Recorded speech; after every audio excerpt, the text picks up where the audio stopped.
Hello again everyone, welcome to part 2 of making the Fuchskreis end-fed half-wave tuner from QRP shop in Berlin.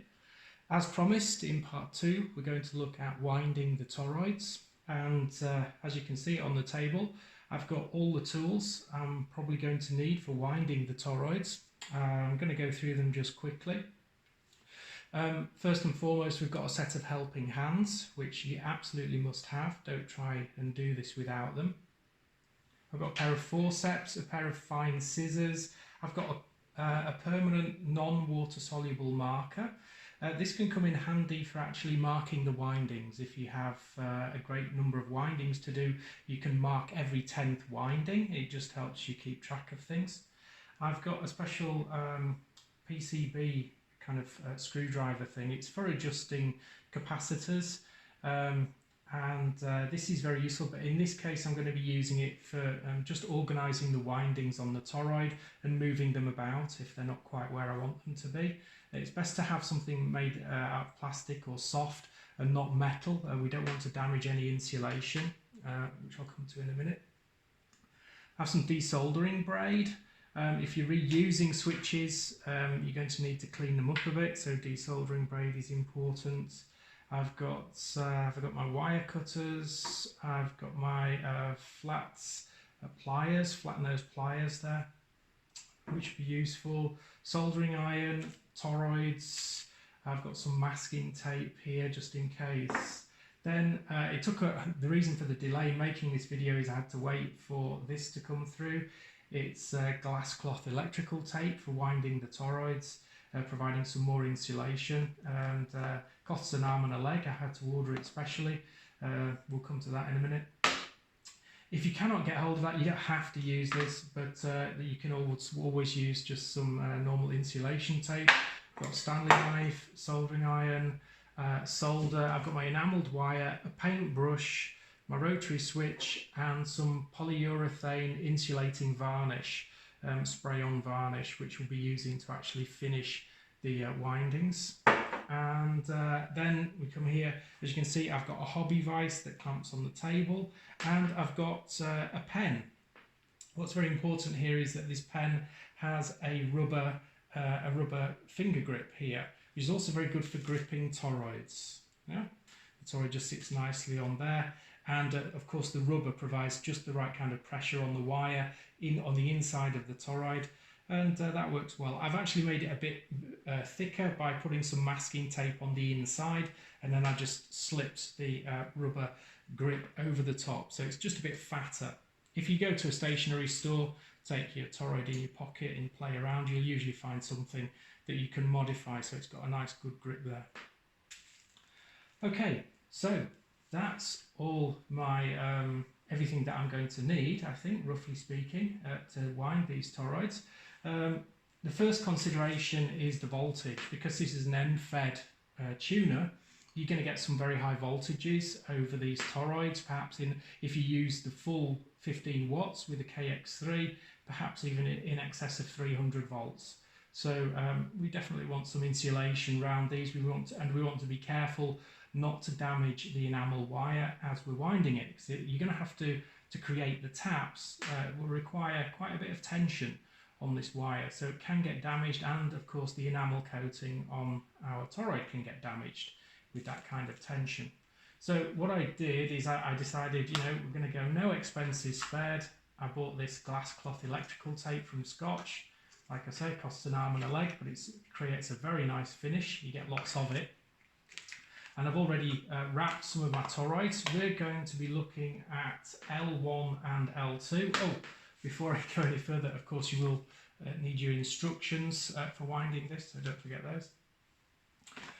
So like I say, preparing the toroids with the cloth tape. Here you go. And you can see I've already wound this toroid with cloth tape. Because it's L1 and L2, they don't cover the whole of the toroid, so there's no need to wrap the whole toroid in cloth. Just the front part here will be fine. The other one, of course, you might want to cover completely with this cloth tape. And you see, once we've done that, that sits very nicely on our toroid holder. By having this and putting the toroid down here, of course now I've got both hands free to hold it and twist it. It just makes it so much easier. You know, it really is. And once you've done this, when you've done this once, you'll be winding all your toroids using this method from now on. Yeah, trying to do this with, what, 5 taps on it and all these leads coming off, holding it in your hand, it's a recipe for disaster. So again, preparation is key in getting this kit right and getting the windings done nicely. So there you go. I'm going to change the shot and we're going to zoom in on this winding here and have a closer look at how I make L1 and L2. Okay, so hopefully we zoomed in nicely on our toroid. The first thing, I'm not going to show you how to wrap a toroid, I don't think that's necessary, but one tip I would say is I actually cut this tape in half. I found it was much easier to thread and I got a much tighter finish. This tape is, what's the dimensions here? 12 millimeters. So 12 millimeter tape cut in half, that's 6 mil. It does a really nice job. So let's forget about the tape. Like I say, you can use insulation tape. It doesn't have to be all expensive spared, but for this video I really wanted to go for broke. Now, enamelled wire. To make this a bit easier to see, I've got 2 different colours here. I've got my red enamelled wire and my green enamelled wire. So we're going to use red for L1 and we're going to use green for L2. Let's have a quick look in our instructions. If I remember rightly, it tells us to start with L2. Here we go. Yes, it does. L2. I actually prefer to start with L1, and that's the taps here. To start with the taps, because I find having some space in between them, doing them individually, allows me to just basically it allows me a bit more freedom to work with the taps. One thing as well that we should note before I start, get my pointer here, it says L1 is 6 + 1 turn. Now I was told by a good friend, Thomas Zirk, at the Österreicher Versuchssendeverband, that if you want to improve the tune on 80 meters, it's best to do 6 + 3 turns. So your extra turn is here. So that's let's see, 1, 2, 3, 4, 5, 6, and then 3. Another 1, 2, 3, and that just gives you more coupling and a better tune on 80. So that's what we're going to do today. We're going to gradually create each of these taps first, and then we're going to do an extra 2 windings at the end to hopefully increase our coupling. So let's get started.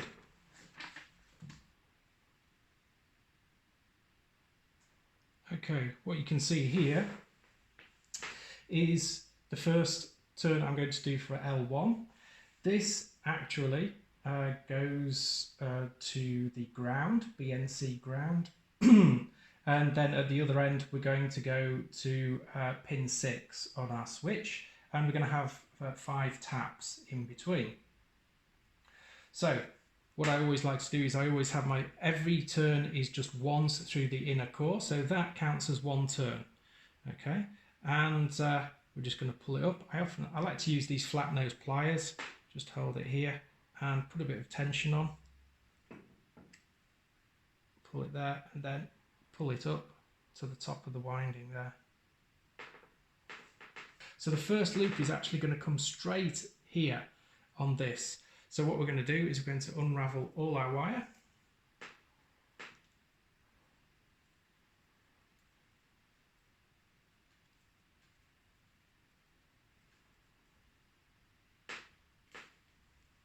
And we're going to lift it up a little bit, push the other end through, and then pull it.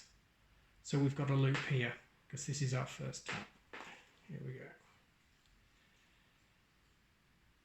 Here is tap 1. Now these taps don't need to be long. You don't need them out here. We want our toroids actually quite close to the switches. It will be a lot better if the toroids are close to the switches. Before you go any further, just again pull the wire nice and tight on that toroid and pull it up. It's just going to lock off that wire a bit better. pull it just to one side of the toroid, because now as we're putting tension on this, I'm going to get these windings a little bit closer together.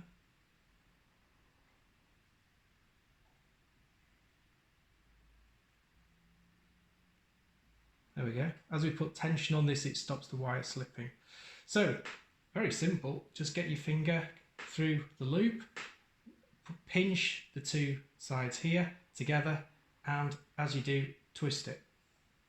Okay, it should be roughly in the middle. If it's not, don't worry. I usually get 2 fingers now, and I'm putting some tension just with my fingers, and I think that first one's pretty good. Okay, I can now just twizzle out here.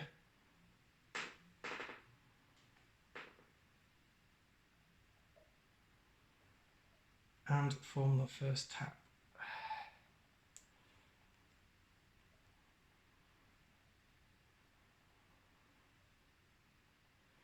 And the beauty is, because we've got some spray varnish, some spray insulating varnish, there's no need to put heat shrink over this and complicate matters, and just leave it as it is, and we're going to spray the whole thing off with varnish.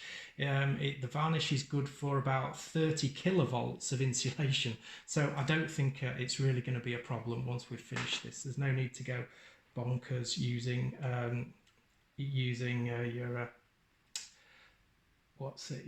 your heat shrink tubing, trying to get it all insulated. So there's the first tap, and now if we pull this tight, it pulls it, just cinches it down. If it's a little bit one-way, it doesn't have to be absolutely central, but that's looking quite nice. You could even it up by just pulling this one slightly at the top from this side.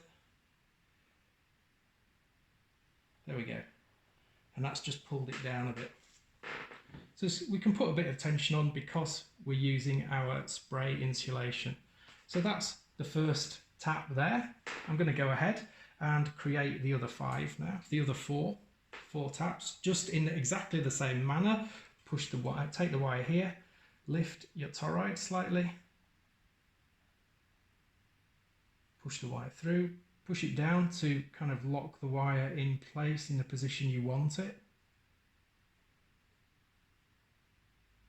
That's it, pull it through now. Again, we don't want a huge loop, just about enough to get a couple of fingers through. I think that will do it. Same procedure again, finger through, pinch here with your 2 fingers. Oh, hang on, before I go, let's lock the wire off, pull that up, lock off the wire over the toroid. Okay, forefinger, thumb, middle finger, pinch and twist. Okay, you can get both fingers through and push this finger up to push your index finger right up to the toroid, so you're pushing that joint there. You can bend the other stuff out of the way. Now twist, and we've got that really nicely in the right position on our toroid. There we go.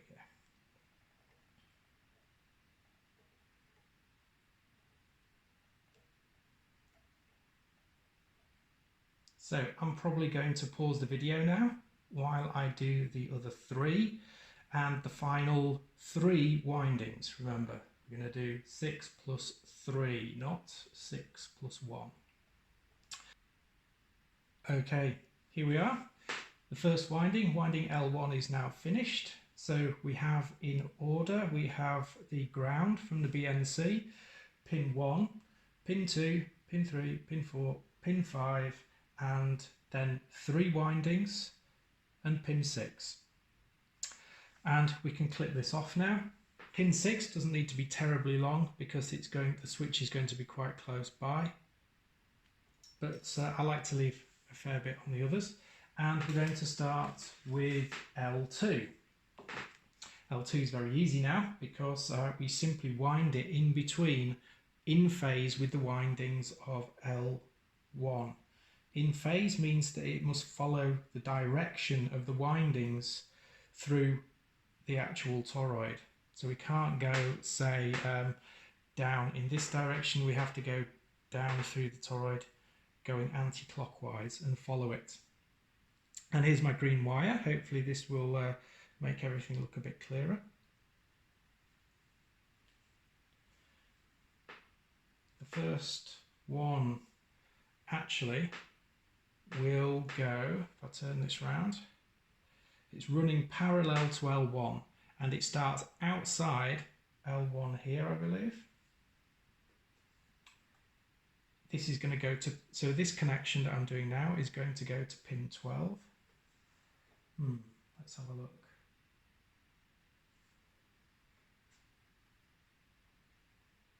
No, so I'm looking at the wrong end. Here we go. Pin 1. That's going to my ground. So it goes inside. Here we go. So I start by pushing this up out of the toroid. This is why you always have your diagram present and keep referring to it all the time. Make sure that it goes in between that connection for BNC ground and pin 1. It's not too hard. There we go. Pull that out there.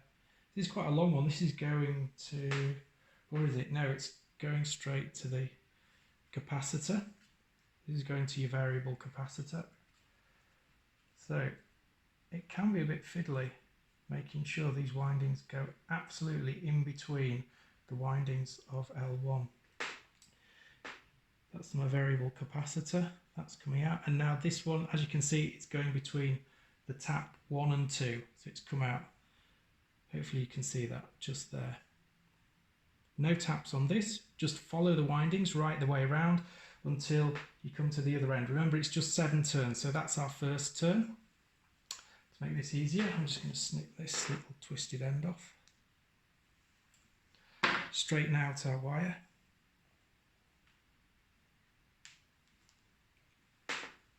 And now I can go down here.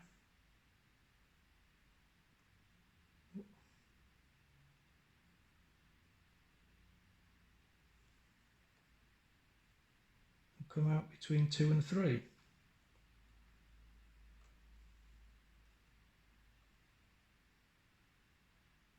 We hope.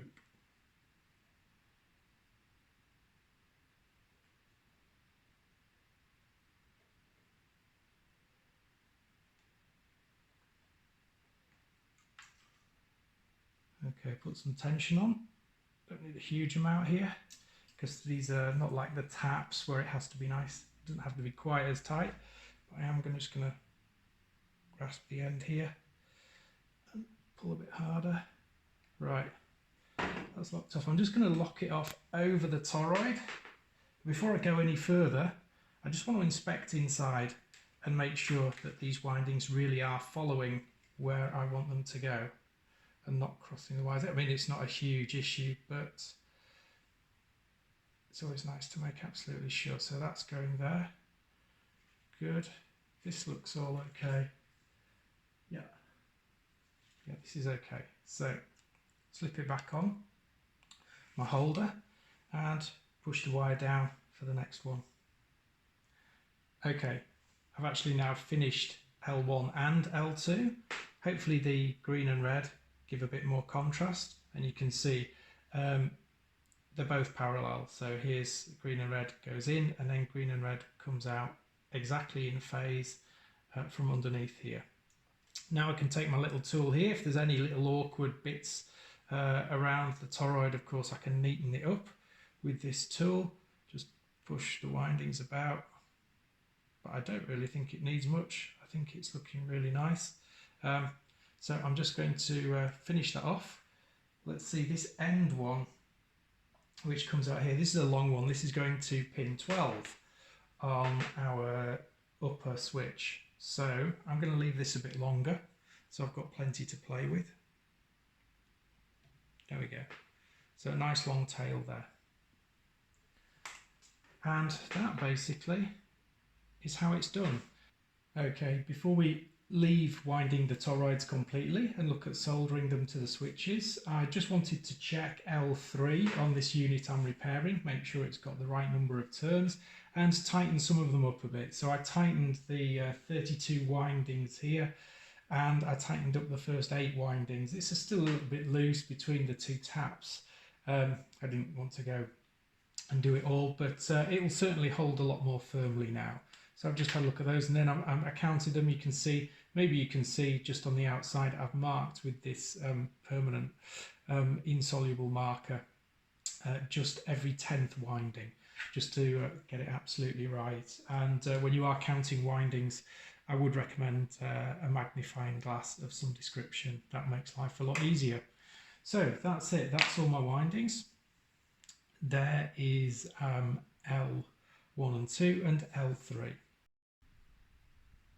Okay, the time has come to solder the toroids to the switches. I've got to go really close up here to show you what's going on. And first things first, I swapped out the switch that came in the defective unit, and I've used an old one of mine here, and I've just cleaned up the terminals a bit. So the terminals I cut off here, so I've got better access to the center pin. And you can see before I do anything, I've actually soldered on that center conductor, because it's much easier to get to when there aren't loads of stuff, loads of wires soldered to the terminals. Now, if we have a look at the toroid, we'll notice this is winding 3. We're going to do the middle of these taps first, the middle one, and we're going to go to terminal 3. Hopefully you can just see it there at the side. Terminal 3 on our rotary switch.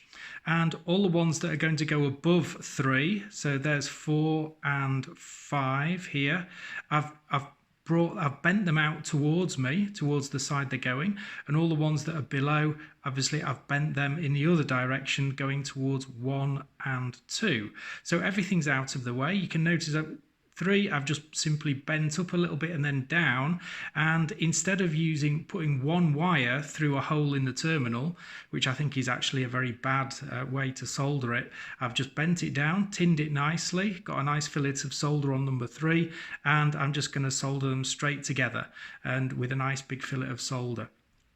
What I want ideally is that the toroid is going to be supported by these wires soldered onto the switch and not just flopping about in the housing. It's going to be held very firmly in place by these wires.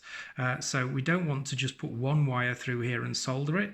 We're going to solder them on sequentially and make sure it's nice and firmly soldered onto this switch, and it will be supported by the switch. There'll be no need for hot glue or anything like that, or any insulation, because it won't be moving at all.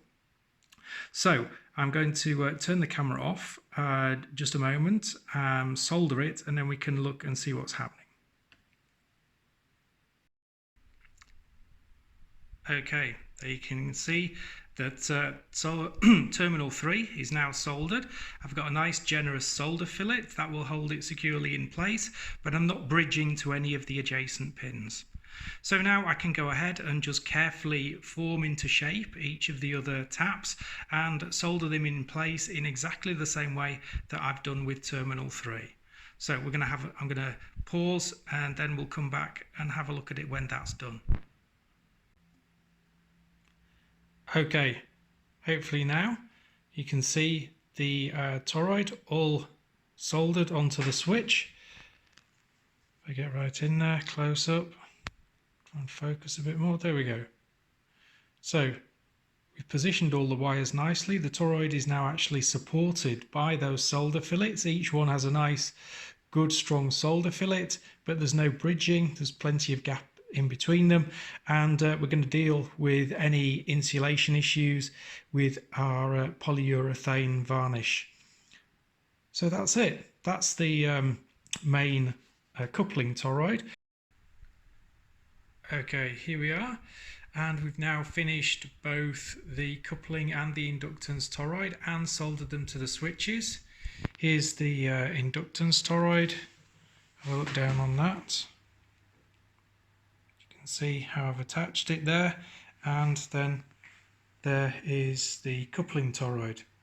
I actually removed the PTFE wire from the rotator, and I decided I'm going to use some silver plated copper instead. So that's it. That's just about it for toroids. I'm just going to mask off the top of the switches and give them a coat with this polyurethane varnish, just to give it a bit of extra insulation. Obviously with the high voltages, although some contacts are very close, and if you can see just on this inductance toroid, right at the back there, I had to jumper it over with another bit of enamelled wire. It's not close to anything, so I don't think there's a real short circuit risk. It doesn't need any insulation, and like I say, the polyurethane varnish will probably take care of that. So it's a very simple matter to now mask off the top of the switches, the threads, and give them a good coat, maybe 2 or 3 coats of polyurethane varnish.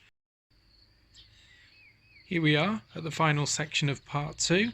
We come to just coating the toroid and switch assemblies with some spray varnish for insulation. And focus there.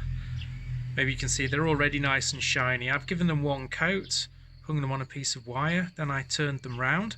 I'm just going to give them 1 more coat now, and that should suffice. We'll call it quits. So here we go, here's the varnish.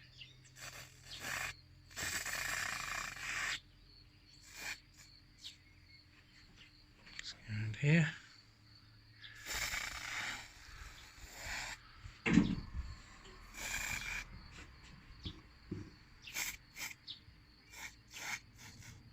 I really like this stuff. It's Iratan 71. It's got very low viscosity, so it tends to drip straight off, doesn't form huge globs of varnish. So that's it really.